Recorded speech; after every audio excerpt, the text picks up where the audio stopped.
folks, and welcome back to The View for the warm-up. Your short, sharp data pack to get you warmed up and ready for Leeds United's games every weekend and midweek. And we'll focus on Leeds United versus Swansea, as that's the next game up. We finally come out of the international breaks. No more international breaks between now and March, and a really good opportunity for Leeds to start to put some momentum together, put some runs together, and start maybe focusing on getting some back-to-back wins and really start to kick this side on.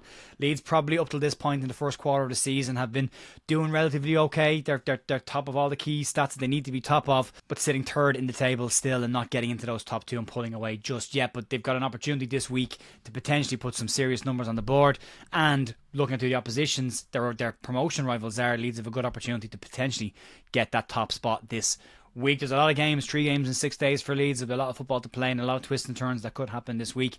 And if we don't get a great result against one of these 3 sides, it's not the end of the world. There's plenty more games coming between now and December, and points to be dropped by the other promotion favourites. But we'll start off today by covering the form guide, then we'll get into the key form that's relevant for this particular fixture. We'll go through the goals perspective side of things for Leeds and Swansea, team news, head-to-head record statistics leading into this game, and as well as what our promotion rivals are getting up to this weekend. So we'll start off with the form guide, and as Swansea City are the home side, we'll look at them first. Sitting 11th in the league table right now. They've had 1 draw, 2 wins and 2 losses in their last 5 games. Scored 11 goals, conceded 10 with a +1 goal difference, sitting 10 points behind Leeds United right now. They've not been the worst side in the league. They're averaging about 60% possession in their last sets of games, so they could have plenty of the ball, which might play into Leeds' hands quite well. From a Leeds perspective, currently sitting 3rd in the league table. 1 draw, 1 loss and 3 wins in our last 5 games. Leeds looking for back-to-back wins for only the 2nd time this season, and could be 4th depending on how results go on Saturday, with Leeds at the later kickoff on Sunday, but could also be sitting top of the pile come Sunday evening depending on how results go. Leeds will know exactly what they need to do on Sunday morning ahead of their game, knowing what Sunderland, Sheffield United, Burnley and West Brom have all done on Saturday.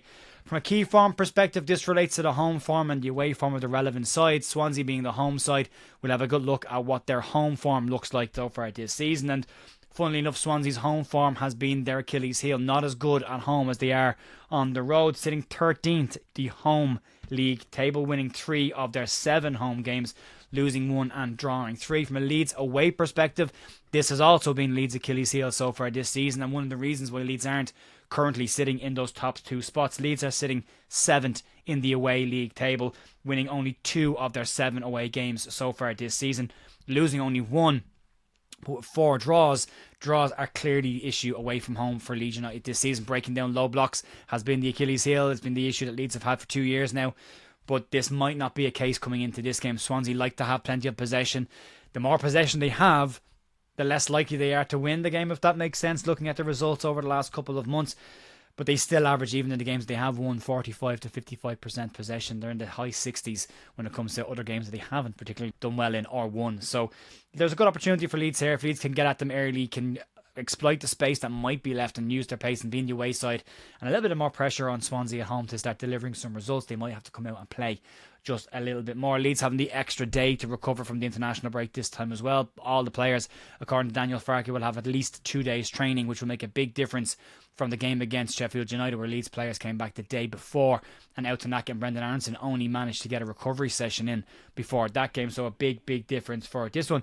From a goals scored perspective and goals against, it's an interesting one as well to take a look at. Swansea at home have conceded 3 goals and scored 7, sitting with a +4 goal difference. They don't score a lot of goals at home, but they don't concede a huge amount either. From a Leeds away perspective, Leeds have scored 7 in 7 games, which is really good. 1 goal per game in the away matches, conceding 4 with a +3 goal difference on the away form side of things. But Leeds will want to try and increase those away goals to get away from those draws that they've been sitting stuck with so far this year.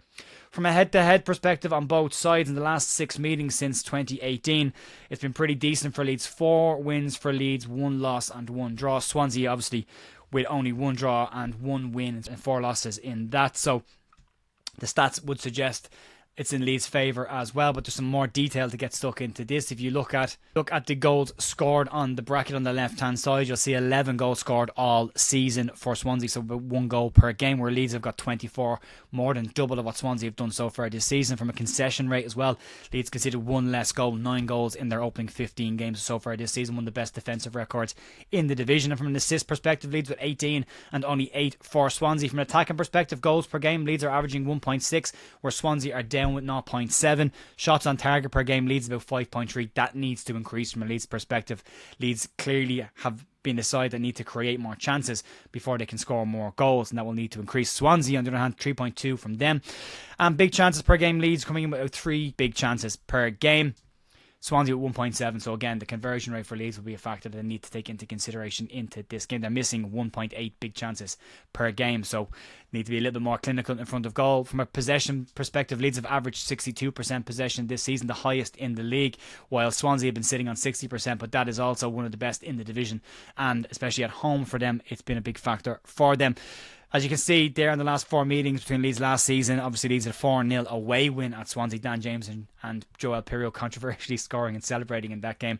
It's been topic of conversation so far this week, but Leeds have got the better on the road against Swansea in recent times. From a team news perspective, Swansea without Oliver Cooper, Ji Sung Yeon, Josh Gindley and Jay Fulton are all expected to miss the game for the Swans. From a Leeds United perspective, some good news for Leeds in as far as Largi Ramazani has been involved in some parts of team training this week, not all of it, but should be fit enough to at least make the bench for Leeds and could be a factor off the bench in the next couple of games. Fernand Fark is saying not in a position to start games, but could have an impact coming off the bench. Also for Leeds, Max Verber has been past fit, although did have a slight niggle in the knee after playing 90 minutes for Austria. Daniel Farke not overly impressed with the fact that he played 90 minutes for Austria after being injured for Leeds United, but he did say before the international break he wasn't going to tell Ralf Rangnick what to do. Maybe he possibly should have in that situation. But from an out players missing out perspective, no Isaac Schmidt for Leeds United. He had a bit of an operation on a hernia issue that he had in the first week. It's a small surgery, keyhole, 2 week out expected, so he's missed a week already with training. He's expected to be back next week, so he'll miss this block of games. And Junior Firpo serving the second match of his 3-game suspension for a headbutt in the Millwall after the Millwall game, so he misses out. No left back real covered there at depth for Leeds United. Sam Byram likely to deputise at left back, Jayden Bogle on the right hand side, but Leeds will be minus cover in both of those positions because of the injury and suspension to the 2 other left backs right now. From Swansea key player perspective, Matt Grimes, obviously one to keep an eye on, former Leeds United player. Didn't have a great time at Leeds United, but has been a consistent player for Swansea, has captained them as well. He'll be one to keep an eye on, especially if Leeds concede set pieces or corners. His delivery tends to be quite good on that. Ben Cabango and Liam Cullen will also be ones to watch. Liam Cullen finding his scoring boots again for Wales in midweek, and he's coming into this game with a little bit of form and be a player that Leeds will want to keep an eye on. From a Leeds perspective, the key players for Leeds, Joel Pirro has had 8 goal involvements this season between goals and assists, the most of any Leeds United player so far this season. Willie Nanto sitting second with 7 goals and assists combined so far this season, and then Brendan Aronson and Matteo Joseph just behind those two with 5 goals and assists each for them. So it's in Leeds' hands. From a team perspective, or what I think that the likely team lineup will be, well, I think it's a pretty predictable lineup, maybe bar who starts up front for Leeds. So for me, it's Meslier in goal, your fullbacks of Bogle and Sam Byram, 2 centre-backs, Joe Rodon and Pascal Struijk. And then the midfield partnership for me could change. You could see Gilavogi come in, but I think he'll stick with Tanaka and Rotwell for at least for this game. And then for me on the wide areas, Dan James and Willie Nanto, the likely 2 to start there, and Brendan Aronson in the number 10 position after having a little bit of a rest during the week with the illness. Meant he didn't play as much game on international duty as he may have thought.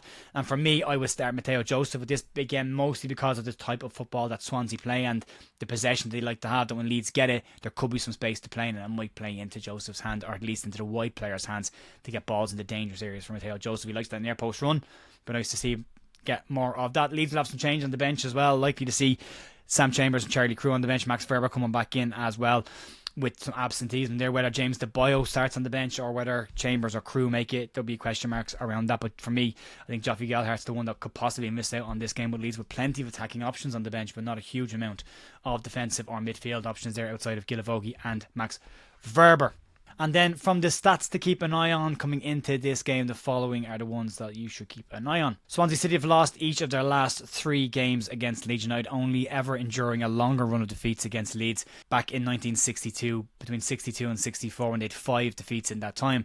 Leeds have won each of the last 2 away games against Swansea City and will be looking to record 3 victories against the Welsh side in succession for the first time in the club's history. Swansea are the Championship's lowest scorers this season, only managing 11 goals in total, converting just 6.8% of their shots. The second worst conversion rate, only ahead of QPR with 6.5%. Leeds have completed the most amount of passes in the Championship this season with 7,366, an incredible number, and are averaging the most possession currently this season with 62%, while Swansea averaged the second most possession at 60%. Leeds also average the most possession, where they are in a winning position in games at 60%, and have faced the fewest shots per 90 minute, only 5.8 averaging in total so far this season. And Leeds have faced just 96 shots in 15 Championship matches this season, the fewest by any team after 15 games in the Championship campaign since the record started in 2013-2014. So impressive numbers for Leeds at the back. Want to see some impressive numbers from Leeds at the front now as well. Would be great to see. From a promotion rivals perspective, what are they getting up to at the weekend? Well, as I said at the start, we will know what we have to do by the end of Saturday night. We'll know exactly where Leeds are. Sunderland are away to Millwall, 3 p.m. kickoff on Saturday. That will be a tough game for Sunderland, travelling down to the Den. Sheffield United are away to Coventry City, 12:30 kickoff on Saturday. That won't be a straightforward game either for Sheffield United, heading down to Coventry. Burnley are also away. They head to Bristol City, also a 12:30 kickoff on Saturday.